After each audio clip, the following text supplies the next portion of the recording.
Hi friends, இது மீண்டும் எழுதல் அப்படின்ற ஒரு புத்தகத்தின் தொடர்ச்சி. இதில் ஒரு சின்ன விஷயத்தை நான் ஷேர் பண்ணணும்னு நினச்சேன். கவலைப்படுவதால் யாருக்கும் எந்த பயனும் இல்லை. கவலைப்படுதல் துரதிர்ஷ்டத்தை கவர்ந்து இழுக்கிறது. அது உங்களுக்கு மனவேதனையூட்டும். செயல் நடவடிக்கையில் இறங்குங்கள். கவலையை தள்ளி போடுங்கள். அப்போது நீங்கள் அதிக மகிழ்ச்சியாகவும் அதிக ஆரோக்கியமாகவும் இருப்பீர்கள். உங்களுக்கு இது உண்மையிலே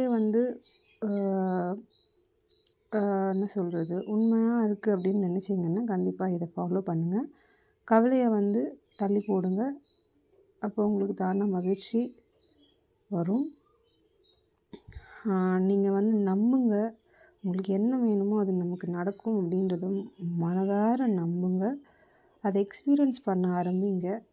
ஸோ தட் சக்ஸஸை நீங்கள் உணர ஆரம்பிப்பீங்க. நானும் இதே தான் ட்ரை பண்ணிகிட்ருக்கேன். சின்ன சின்ன விஷயங்கள் என்னால் இதை செய்ய முடியுது. But not all the time என்னால் இதை ஃபாலோ பண்ண முடியல. I am also human being. Everybody are human being. But நம்ம எல்லோரும் ஒன்றா சேர்ந்து நம்ம இந்த கஷ்டங்களெல்லாம் தாண்டி வாழ்க்கையில் பெருசாக வெற்றி பெறணும் அப்படின்றது என்னுடைய வேண்டுதல்.